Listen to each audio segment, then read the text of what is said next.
नमस्कार विद्यार्थी मित्रों, मैं डॉक्टर अजीत देव आप सभी का पवन वाघ एकेडमी द्वारा निर्मित इस YouTube चैनल पर हार्दिक स्वागत करता हूं। कक्षा 10वीं हिंदी का एक बहुत ही महत्वपूर्ण पाठ आज हम यहाँ पर देखने वाले हैं, जिसका नाम है अपनी गंध नहीं बेचूंगा। ये पद्यात्मक ऐसा पाठ है और बाल कवि बैरागी इस पाठ के कवि है। ऐसा कहा जाता है कि जो न देखे रवि सो देखे कवि, अर्थात सूरज की किरणें हर तरफ जाती है।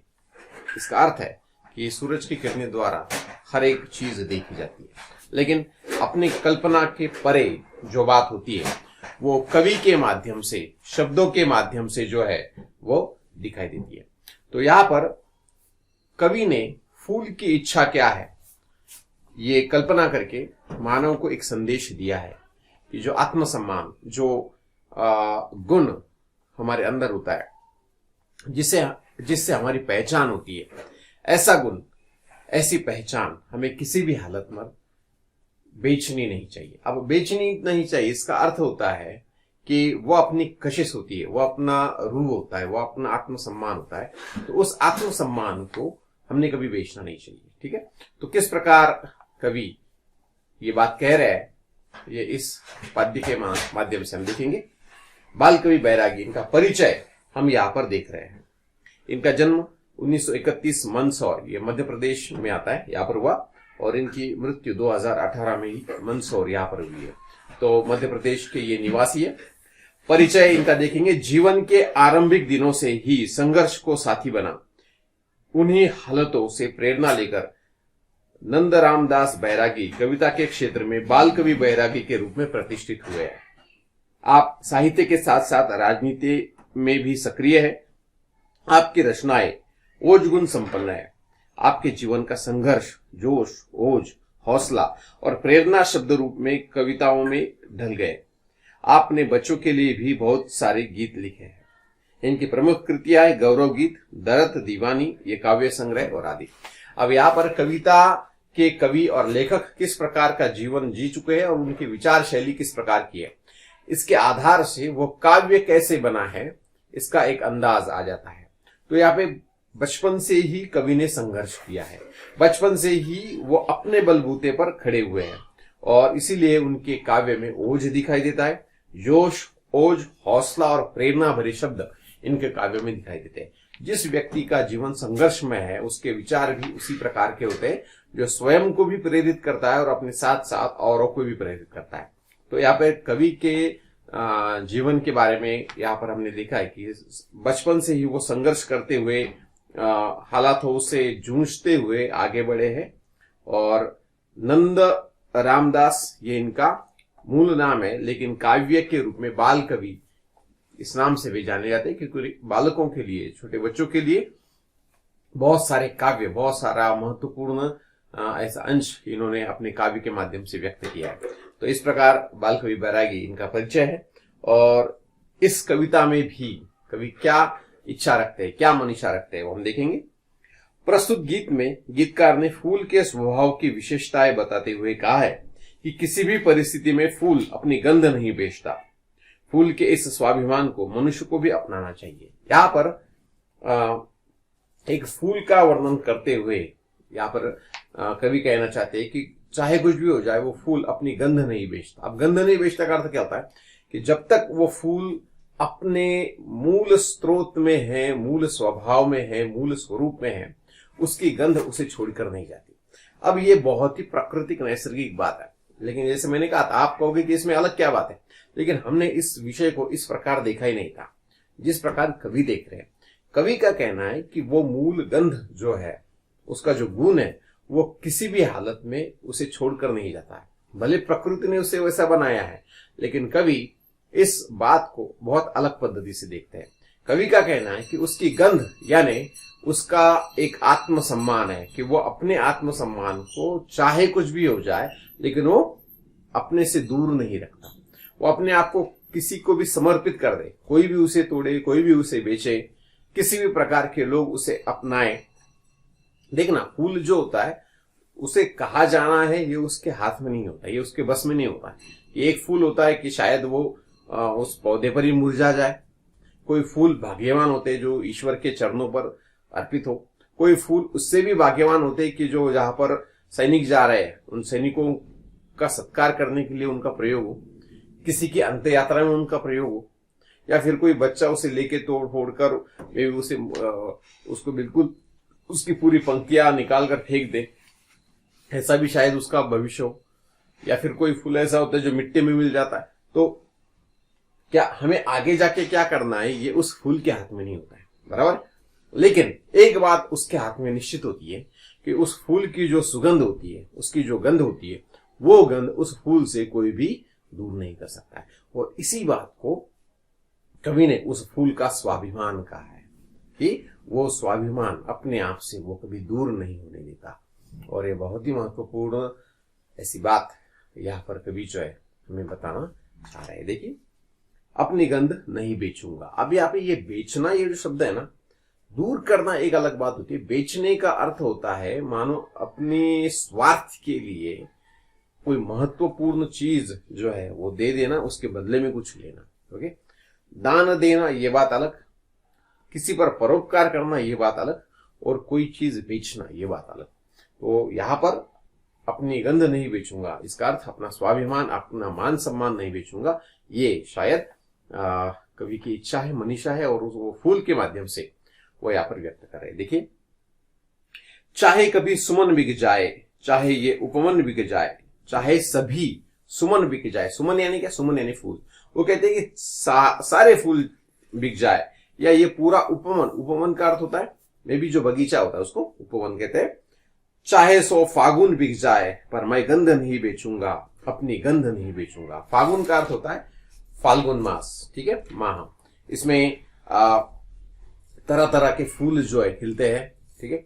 और ऐसे इसमें यहाँ पर ये फूल कह रहा है कि सारे शायद सुमन बिक जाएंगे, फूल बिक जाएंगे, उपवन बिक जाएगा, पूरा मौसम जो है वो फूलों का वो बिक जाएगा, लेकिन अपनी सुगंध जो है मैं अपने आप से नहीं जाने दूंगा। अब यहाँ पे फूल बिक जाएंगे का अर्थ होता है उस फूलों को तोड़कर शायद किसी को दे दिया जाएगा, ठीक है, लेकिन उसकी खुशबू जो है वो अपने आप से वो दूर नहीं करेगा, ये उसका कहना है। आगे वो कहते हैं, जिस डाली ने गोद खिलाया, जिस कोपल ने दी अरुणाई, लक्ष्मण जैसी चौकी देकर जिन कांटों ने जान बचाई। इनको पहली हक आता है, इनको पहला हक आता है, चाहे मुझको नोचे तोड़े, चाहे जिस मालिन से मेरी पंखुड़ियों के रिश्ते जोड़े। वो मुझ पर मंडराने वालों, मेरा मोल लगाने वालों, जो मेरा संस्कार बन गई वो सुगंध, वो सौगंध नहीं बेचूंगा, अपनी गंध नहीं बेचूंगा। यहाँ पे अलग अलग प्रकार के शब्द प्रयोग किए गए हैं, अलग अलग पद्धति से, अलग अलग विचारों के, ठीक है। क्या कह रहे हैं वो? जिस डाली ने गोद खिलाया, जिस कोपल ने दी अरुणाई। यहाँ पर फूल जो है वो डाली पर खिलता है, तो मानो वो फूल की गोद है, बराबर है। तो जिस डाली ने गोद खिलाया, यानी जिस डाली ने मुझे गोद में खिलाया है, जिस कोपल ने दी अरुणाई। अब यहाँ पर अरुणाई का अर्थ होता है लाली, बराबर है। तो जिस कोपल ने मुझे लाली दी, जिस कोपल ने मुझे रंग दिया, बराबर है। तो लक्ष्मण जैसी चौकी देकर जिन कांटों ने जान बचाई। लक्ष्मण का अर्थ है लक्ष्मण, राम और लक्ष्मण जो है, जिस प्रकार सीता का रक्षण करने के लिए लक्ष्मण ने अपने बाण में एक पूरी अपनी ताकत लगाकर एक रेखा का निर्माण किया और सीता को कहा कि आप इसके बाहर कुछ भी हो जाए मत जाना, और मैंने अपनी सारी शक्ति इस रेखा में लगा दी है, और इसको पार करके अंदर आने की कोई भी हिम्मत नहीं करेगा, और आएगा भी तो वो जल जाएगा, बराबर। और इसी के कारण ये शब्द प्रयोग साहित्य जगत में प्रस्तुत हुआ, लक्ष्मण रेखा। कि लक्ष्मण रेखा का अर्थ होता है किसी भी हाल में उसे पार करना नामुमकिन है। तो वो कहता है कि मेरी रक्षा के लिए, अब ये सुमन कह रहा है, एक फूल कह रहा है कि मेरी रक्षा के लिए मानो कांटे जो है उसमें लक्ष्मण रेखा जो है निर्माण कर दे, यानी मुझ तक कोई भी हाथ नहीं आ पाया, मुझे तो कोई भी तोड़ नहीं पाया, ठीक है। लक्ष्मण जैसी चौकी देकर, चौकी का अर्थ होता है संरक्षण करना, ओके। जिन कांटों ने जान बचाई, और इन कांटों ने ही मेरी जान बचाई है। इनको पहला हक आता है, चाहे मुझको नोचे तोड़े। अब जिन डालियों ने मुझे बनाया, जिन कांटों ने मेरी रक्षा की, जिन कोपलों ने मुझे रंग दिया, इनका मेरे ऊपर पूरा हक बनता है। जैसे माता पिता का अपने बच्चों पर हक होता है, वैसे मानो ये अपना पूरा हिस्सा इन कांटों को, इन कोपलों को और डाली को दे रहा है। ये मुझे चाहे नोचे चाहे तोड़े, ये मेरा कुछ भी करे, मैं उन्हें करने दूंगा, लेकिन चाहे जिस मालिन से मेरी पंखुड़ियों से रिश्ते जोड़े। अब यहाँ पे ये अप्रत्यक्ष रूप से कहता है कि देखो माली और मालिन जो है फूलों को तोड़ते और बेचते हैं, तो ये मुझे किसी भी माली के पास दे दे और वो माली क्या करे, मेरे पंखुड़ियों के रिश्ते जो किसी से भी जोड़ दे, यानी किसी माला में मुझे गूंथ दे, अन्य फूलों के साथ मुझे गूंथ दे, यानी मेरा संबंध मानो वो अन्य फूलों के साथ बना दे।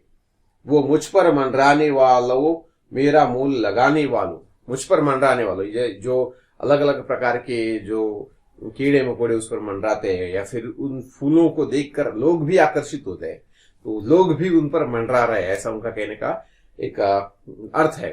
तो वो कहते हैं कि ए मुझ पर मंडराने वालों, मेरा मोल लगाने वालों, फूलों को लेने के लिए उनका मोल करना पड़ता है, ठीक है। तो मुझे चाहने वालों, मेरा मोल करने वाले लोगों, जो मेरा संस्कार बन गई वो सौगंध नहीं बेचूंगा। अब ये कहते हैं कि वो जो मेरी सुगंध जो है, ये मानो मेरा संस्कार बन गई है। ऐसा कहा जाता है कि जो संस्कार, जो विचार आप में बचपन से आते हैं, उनको सही संस्कार, अच्छे संस्कार कहे जाते हैं।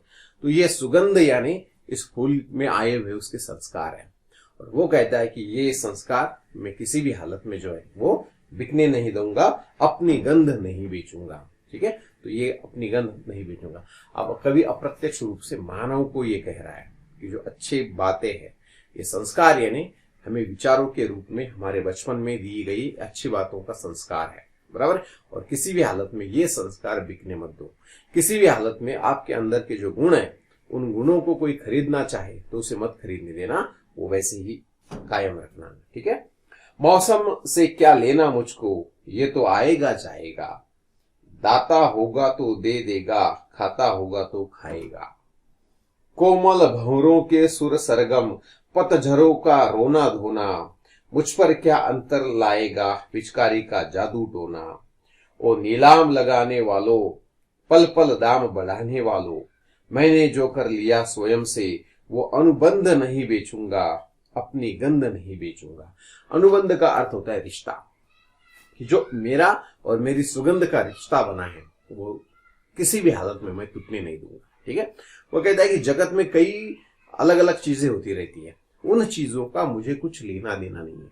ओके, कैसे लेना देना नहीं है कि मौसम से क्या लेना मुझको, वो आएगा जाएगा, अलग अलग प्रकार के मौसम आएंगे और जाएंगे, लेकिन ऐसा नहीं कि अगर खूब बहुत बहुत अच्छा मौसम है उसमें उस मौसम में मैंने अपनी सुगंध बेच दी, ऐसा कभी नहीं होगा।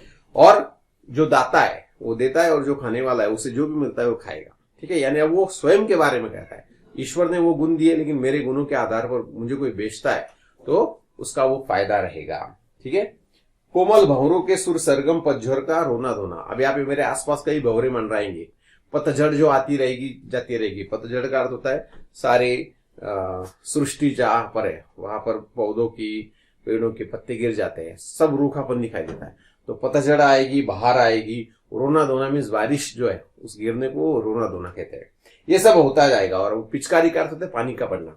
अलग अलग रंग जो है खिल जाते हैं, वसंत ऋतु में अलग अलग रंग खिल जाते हैं। मानो बारिश होने के बाद सब तरफ पृथ्वी सुंदर दिखाई देती है, वसंत ऋतु में भी सब तरफ जो है पृथ्वी सुंदर दिखाई देती है। जो पतझड़ में सारे पत्ते गिर जाते हैं, वसंत में जो है वो बाहर आ जाती है। तो इन सब का मुझे कुछ लेना देना नहीं है। और मेरी नीलामी लगाने वाले यानी मुझे बेचने वाले और मेरी ज्यादा से ज्यादा कीमत पाने वाले ऐसे लोगों को मैं ये कहना चाहूंगा, जो मेरी सुगंध के साथ मेरा अनुबंध है, यानी इस सुगंध के साथ जो मेरा रिश्ता है, ये रिश्ता मैं कभी भी टूटने नहीं दूंगा। जो गंध जो है मैं अपनी नहीं बेचूंगा। तो यहाँ पर मानव के लिए अब ये संदेश कैसा है, ये बहुत ही गूढ़ अर्थ में संदेश है, ठीक है। पतझड़ आएंगे जाएंगे, लेकिन इसका अर्थ होता है मानव के जीवन में अलग अलग प्रकार के प्रसंग आते रहते हैं, बराबर है। कभी बहुत दुख भरे प्रसंग होते हैं, कभी ऐसे प्रसंग होते हैं जो हमें परीक्षा देखते हैं। ऐसे प्रसंगों में शायद आदमी टूट जाता है अपने विचारों से, अपने अलग अलग बातों से वो मानो रिश्ता तोड़ देता है। और जो काम, गलत काम उसे नहीं करने चाहिए, ऐसे काम उसके हाथों से होते हैं, बराबर। तो इसे पतझड़ का मौसम कहिए।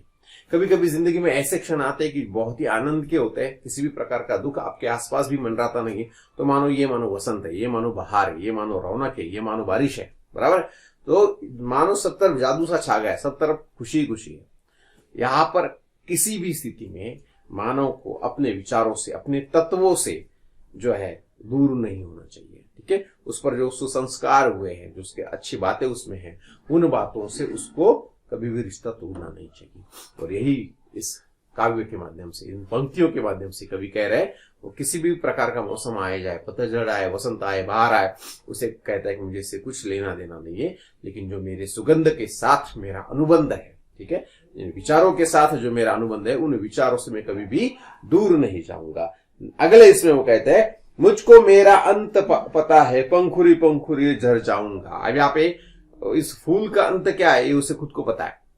जिसको अंत पता है लेकिन फिर भी वो अपने विचार से डरता नहीं है, वही श्रेष्ठ माना जाता है। तो यहाँ पर वो वही कहता है कि मुझको मेरा अंत पता है, पंखुरी पंखुरी झर जाऊंगा।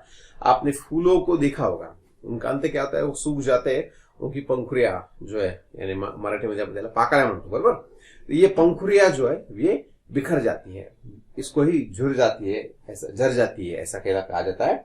लेकिन पहले पवन पर संग एक एक के घर जाऊंगा। अब यहाँ पे देखो वो क्या कह रहा है, मैं इस पृथ्वी पर नष्ट होने से पहले पवन के साथ रहूंगा और हर किसी के घर जाऊंगा। अब ऐसा है क्या कि वो फूल टूटेगा, पवन पर बैठेगा और हर तरफ जाएगा? नहीं। तो ये पवन के साथ जाएगा तो इसकी सुगंध हर किसी के साथ, हर किसी के पास जाएगी। ऐसा कहा जाता है कि व्यक्ति में जो गुण होते हैं, वो भले ही वो गुण किसी दूसरे को सिखा दे। अब ज्ञान का देख लेना, ज्ञान एक ऐसी चीज है कि अगर समझो मैंने आपको दी, तो ये नहीं होता है कि मैंने आपको दी तो मेरा ज्ञान खत्म हो गया, नहीं। दुनिया में एकमात्र चीज ऐसी है जिसे देने से वो बढ़ती है, बराबर है। वो है गुण, वो है ज्ञान, वो है अच्छी बातें। आप पैसों का देख लो, आज मेरे पास 1000 रुपए, मैंने आपको 1000 रुपए दे दिए और फिर जेब में देखा तो क्या है, तो कुछ नहीं रहेगा। अगर मेरे पास 1000 ही रुपए और मैंने आपको दे दिए तो मेरे पास कुछ नहीं रहा, बराबर है। सारी भौतिक चीजों का यही है, अगर आप किसी को देते हो तो वो बढ़ता नहीं है। लेकिन सद्गुण, अच्छी बातें और ज्ञान ऐसी चीज है जो दूसरों को देकर बढ़ती है। तो यहाँ पर ये फूल वही कह रहा है कि मैं पवन के साथ हर किसी के घर जाऊंगा और खुशियां बांटूंगा। ठीक है, देखो जब भी समझो कोई चंदन का वृक्ष है और वहां से हवा भी बहती है, तो उस चंदन के सुगंध से वह हवा वो सुगंध आगे आगे बढ़ाती है, बराबर है। तो ऐसा नहीं होता है कि वो सुगंध हवा लेगी और अब चंदन के पास कुछ नहीं। वैसे ही फूल का है, वो कहता है कि मैं अपनी सुगंध जो है बांटूंगा, ठीक है, और ये बांटने से और बढ़ेगी। आगे देखिए, लेकिन पहले पवन परी संग एक एक के घर जाऊंगा, भूल चूक की माफी लेगी सबसे मेरी गंध कुमारी। अब यहाँ पे सुंदरता यानी वो उसका गंध है, तो उसको गंध कुमारी कह रहा है। मैं मानो हर किसी से माफी मांगूंगा, कुछ भूल चूक हो गई तो मुझे माफ करो, ऐसा कहूंगा। ऐसा कहता है कि जब व्यक्ति का अंत आता है तो अंत के समय वो जो भी उससे गलत बातें हुई है उसकी माफी मांगता है। तो मानो यहाँ पर वो फूल भी खुशी के साथ सबको सुगंध तो दे रहा है, लेकिन मेरे से जो भी भूल चूक हो गई है मानो उससे वो माफी मांग रहा है। उस दिन ये मंडी समझेगी किसको कहते हैं खुददारी। मंडी का अर्थ, अब देखो व्यापार यानी मंडी का स्वरूप है। मंडी में कोई भी चीज जो है खरीदी और बेची जाती है, दो ही बातें वहां पर होती है, बराबर। जब यहाँ पर वो मंडी जो है वो देखेगी खुददारी क्या होती है। अब खुददारी का अर्थ क्या होता है, ये लोगों को खुशी दे रहा है, बांट रहा है, आनंद दे रहा है, लेकिन उसकी कीमत नहीं ले रहा है। ओके, तो ये उसकी खुददारी है कि लोगों को आनंदित करने के बाद भी उन्होंने इससे एक पैसा भी लिया नहीं है, और उसको उसकी खुददारी कहा जा रहा है। उसको उसका आत्मसम्मान संभालने की काम जो है वो माना जा रहा है। उस दिन ये मंडी समझेगी किसको कहते हैं खुददारी, बिकने से बेहतर मर जाऊं, अपनी माटी में झर जाऊं, मन ने तन पर लगा दिया जो वो प्रतिबंध नहीं बेचूंगा। ओके, वो कह रहा है कि लोग खुददारी क्या होती है ये मेरे से सीखेंगे, और बिकने से बेहतर मर जाऊं, अपनी माटी में झर जाऊं। वो कहता है कि मैं बिकने से ज्यादा ये अच्छी बात मानूंगा। अब ये बिकने से यानी कि अपनी गंध बेचने से, उससे ज्यादा मैं ये मानता हूं कि मैं मर जाऊं, झुर कर अपनी मिट्टी में मैं मिल जाऊंगा। मन में तन पर लगा दिया जो, ठीक है, मेरे मन में जो संस्कार मुझ पर किए, यही मैंने मेरे तन पर वो संस्कार बताया है, दिया जो वे प्रतिबंध नहीं बेचूंगा। ठीक है, यहाँ पर मैंने जो निश्चय किया है कि किसी भी हाल पर अपनी गंध को नहीं छोड़ूंगा, तो मैं आखिर तक उस पर टिका रहूंगा। ठीक है, जब वो फूल झर जाता है, नष्ट हो जाता है, उसकी पंखुड़ियां उससे गिर जाती है, उसको नाता तोड़ देती है, लेकिन फिर भी अब देखो ये तन और मन, ये दो बातें, पंखुड़ियां यानी उसका शरीर है, तन है, और मन जो है उसकी सुगंध है। तो वो एक दूसरे के साथ से जो प्रतिबंध उन्होंने एक दूसरे पर लगा दिया है, जो अनुबंध उन दोनों में, अनुबंध यानी रिश्ता, तो और इन दोनों के रिश्ते में एक बात उन्होंने बताई, हमने प्रतिबंध लगाया है। और वो प्रतिबंध यानी क्या? वो प्रतिबंध यानी किसी भी हाल में हम हमारा सुगंध जो है वो नहीं बेचेंगे, ऐसा वो कहते हैं। ठीक है, तो एक बहुत ही अच्छी कविता, अपनी गंध नहीं बेचूंगा, बाल कवि बैरागी द्वारा लिखित ये कविता यहाँ पर पूरी होती है। अन्य एक पद्य काव्य के साथ, एक पद्य के साथ अगले कक्षा में हम इसी पवन वाग यूट्यूब चैनल पर मिलेंगे। तब तक के लिए धन्यवाद।